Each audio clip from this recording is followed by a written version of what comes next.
नमस्कार, स्वागत है आप सभी का हमारे चैनल में। हमसे जुड़े सभी मित्रों का, विद्यार्थियों, दोस्तों का मैं अपने चैनल पर स्वागत करता हूं। और आज की इस वीडियो में काफी महत्वपूर्ण बिंदु पर बात करने वाले हैं। जैसा आप सभी जानते हैं, कुछ दिन पहले हमने आपको बताया था कि मध्य प्रदेश में 4.5 लाख शासकीय कर्मचारियों के लिए तो राहत भरी खबर है, क्योंकि अब उनकी जो रिटायरमेंट है, सेवानिवृत्ति की आयु है, सरकार 62 साल से बढ़ाकर 65 साल करने जा रही है। और ऐसे में आप सभी जानते हैं कि यदि 3 साल यदि सेवानिवृत्ति की आयु बढ़ाई जाएगी तो जो रिक्त पद है आपके वो कम हो जाएंगे, सरकारी भर्ती आपकी कम हो जाएगी। और वहीं पर बेरोजगार युवाओं की जो स्थिति है, जिस प्रकार 5 से 6 सालों में भर्ती नहीं आती है और वही हाल अब आगे रहने वाला है, तो लगातार अब इसका प्रदेश में देखिए विरोध होने लगा है। चाहे वो बेरोजगार युवा हो, चाहे अन्य आपके कर्मचारी हो, तमाम प्रकार की महत्वपूर्ण अपडेट आज के इस वीडियो आपको बताने वाले हैं। और इसके अलावा भी एमपी पुलिस में देखिए लगातार प्रमोशन किए जा रहे हैं, किंतु एमपीएसआई की भर्ती 6 सालों से नहीं आई है। तो पूरी क्या अपडेट है वो आज के इस वीडियो आपको बताने वाले हैं, क्योंकि अब रोजगार को बढ़ाने के लिए केंद्र सरकार राज्यों को क्या करने वाली है, करोड़ों रुपए देने वाली है, उन पर धन की वर्षा करने वाली है। तो आइए पूरी की अपडेट आज की इस वीडियो को बताने वाले हैं। तो आज अंत तक इस वीडियो के साथ बने रहेगा और वीडियो पसंद आए तो लाइक शेयर सब्सक्राइब भी आपका जरूर कीजिएगा। और जैसा यहां पर आप स्क्रीन में देख पा रहे हैं कि पुलिस विभाग में सिर्फ प्रमोशन, एमपीएसआई की भर्ती कब पूछता है एमपी का बेरोजगार युवा। और वहीं पर अब युवाओं से अधिक सरकार को बुजुर्गों के रोजगार की चिंता है, बेरोजगारों की चिंता नहीं है। तो क्या अपडेट आपको बता दें, तो देखिए उससे पहले आप एक खबर देखिए, विकास को लगेंगे पंख, रोजगार के अवसर बढ़ेंगे, क्योंकि केंद्र से होगी धन वर्षा, राज्योयों को 2 लाख करोड़ मिलेंगे ज्यादा। बिल्कुल, तो पूरी जो खबर है कि केंद्रीय करों के हिस्से के रूप में राज्यों को मिलती है कुल 41% अब राशि है। और इस प्रकार से देखिए किस किस प्रकार से देखिए अब सबसे ज्यादा जो फायदा उत्तर प्रदेश को होने वाला है और इस तरह भरेगा राज्यों का खजाना। अगले साल मिलेगी ये कुल जो रकम है अलग अलग राज्यों को अलॉट होने वाली है, वो करोड़ में आपकी दी गई है। और दूसरी सबसे महत्वपूर्ण बात, इससे देखिए फायदा कहां पर होने वाला है, क्योंकि अब देखिए जाहिर सी बात, इतनी राशि जब मिलने वाली है तो रोजगार के ज्यादा अवसर मिलेंगे, शिक्षा, स्वास्थ्य, सड़क और पेयजल जैसी सुविधाओं की बढ़ोतरी होगी, जन कल्याणकारी योजनाओं के लिए अधिक राशि, मैचिंग ग्रांट के इंतजाम से केंद्र की योजनाओं को बेहतर लाभ होंगे। तो ये सबसे महत्वपूर्ण अपडेट है। और दूसरी सबसे महत्वपूर्ण बात कि पद खाली है फिर भी नहीं हो रही है नियुक्ति, मंत्री को सौंपा है ज्ञापन। जी हां, तो देखिए 5 साल से नियुक्ति का इंतजार कर रहे चयनित शिक्षकों ने स्कूल शिक्षा मंत्री उदय प्रताप सिंह को ज्ञापन सौंपा है। शिक्षकों का कहना है स्कूल शिक्षा विभाग के उच्च और माध्यमिक शिक्षक के कई पद खाली हैं और उसके बावजूद 2018 की पात्रता परीक्षा में पहली काउंसलिंग से क्रम से 5,935 और 2,223 पद खाली हैं। इसलिए 2018 में जो चयनित अभ्यर्थी हैं वो इस भर्ती परीक्षा को पूरी की मांग कर रहे हैं कि जल्द आपके वर्ग 1 और वर्ग 2 के आपके पद आपके भरे जाएं। और सबसे महत्वपूर्ण खबर आपको और बता दें कि प्रथम चरण में 275 सीएम राइज स्कूलों में पढ़ाई शुरू होगी और अगले 10 वर्षों के दौरान प्रदेश में 9,200 सीएम राइज स्कूल शुरू करने की योजना है। तो जाहिर सी बात है, अब देखिए इतने सीएम राइज स्कूल खुलेंगे तो सभी स्कूलों में शिक्षकों की व्यवस्था भी होगी, जिसके कारण हर साल शिक्षक भर्ती भी आपकी होगी। क्योंकि इससे पहले भी शिक्षा मंत्री ने इस पर कहा है कि शिक्षकों की पर्याप्त व्यवस्था नई स्कूलों में रखी जाएगी, बेहतर सुविधाएं दी जाएंगी, नई शिक्षा नीति का पूर्ण तरीके से पालन किया जाएगा।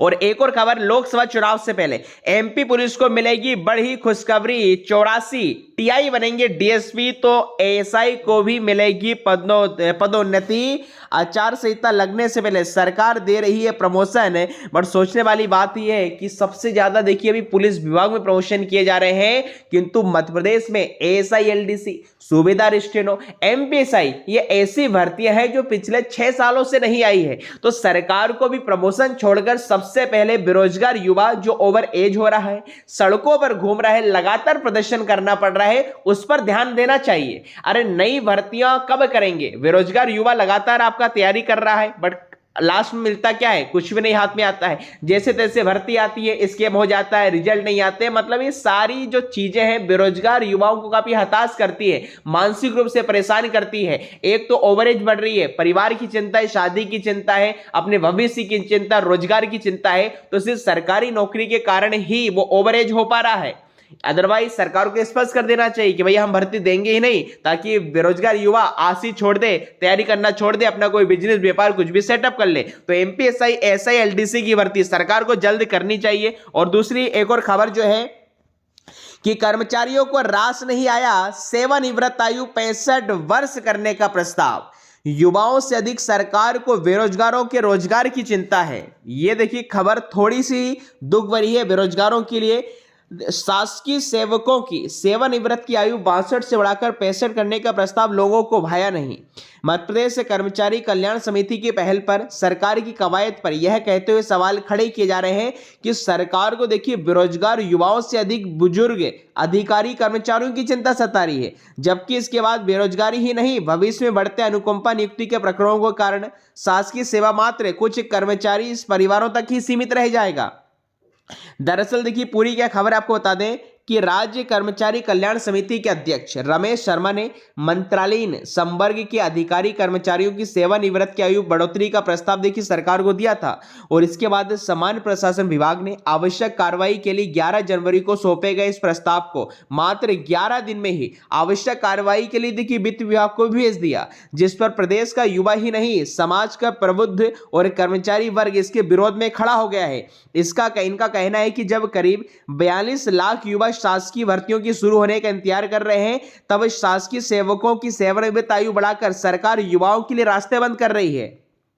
और वहीं पर औसत आयु पूरी कर चुके बुजुर्ग कर्मचारियों पर काम का बोझ डालने से कार्यालयों की कार्य क्षमता पर जहां विपरीत असर पड़ेगा, वहीं दूसरी ओर भविष्य में अनुकंपा नियुक्ति के प्रकरण पर भी चुनौती बन सकती है। देखिए सरकार ने किस प्रकार बढ़ाई है। राजनीतिक लाभ के लिए सरकार ने जब तब सेवानिवृत्ति आयु में बढ़ोतरी की। 1998 में सबसे पहले दिग्विजय सिंह ने कर्मचारियों की सेवानिवृत्त आयु 58 से बढ़ाकर 60 वर्ष कर दी। बाद में शिवराज सिंह चौहान ने 2018 में 60 से बढ़ाकर 62 कर दी, जबकि आपातकाल में सेवानिवृत्त आयु 55 वर्ष कर दी गई थी। अभी प्राध्यापक, चिकित्सक और स्टाफ नर्स संवर्ग की सेवाओं में सेवानिवृत्त की आयु 65 साल है। अब अन्य विभागों में भी सेवानिवृत्त की आयु 65 साल करने की तैयारी की जा रही है, जिससे 4.5 लाख शासकीय कर्मचारियों को तो राहत के लिए खबर होगी, किंतु वहीं पर नई भर्तियों पर ताला सा लग जाएगा, क्योंकि युवाओं को देखिए आगे आना चाहिए। भविष्य की चिंता करते हुए बेरोजगारों को आगे आने की जरूरत है, यह कहना है तृतीय वर्ग कर्मचारी संघ के प्रदेश सचिव उमा शंकर तिवारी का, कि कर्मचारियों की सेवानिवृत्त आयु को अनुमानित ठहराते हुए उन्होंने कहा कि आयु बढ़ाने से रोजगार के अवसर खत्म हो जाएंगे। युवाओं को अवसर देने सरकार को कर्मचारियों की सेवा वृद्धि के प्रस्ताव को खारिज कर देना चाहिए, ये एक बड़ी बात कही गई है। और अब आगे क्या है, हमारी भी तो सुने सरकार। राजधानी में रहकर शासकीय सेवा की तैयारी कर रहे भूपेंद्र चतुर्वेदी ने बताया कि सेवानिवृत्त आयु में बढ़ोतरी के कारण युवाओं का भविष्य सुरक्षित नहीं है, क्योंकि जो इस साल सेवानिवृत्त हो रहे हैं वह 3 साल और सेवा देंगे। ऐसे में पद ही रिक्त होंगे, न ही पद रिक्त होंगे और न ही भर्तियां की उनमें भर्तियां करनी पड़ेगी। इसका नुकसान तो सिर्फ युवा की भर्ती आयु सीमा समाप्ति के ही उठेगा।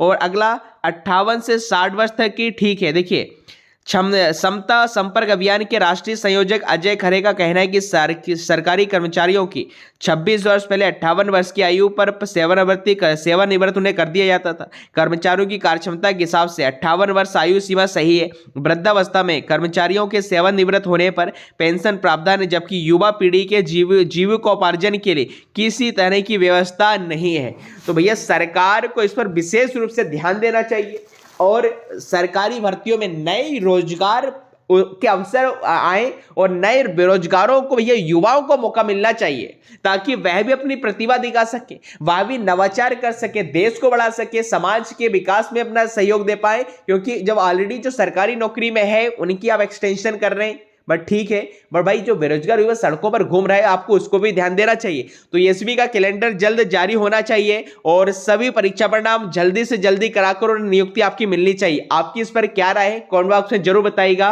और वीडियो पसंद आया हो तो लाइक शेयर सब्सक्राइब भी जरूर कीजिएगा। बहुत बहुत धन्यवाद।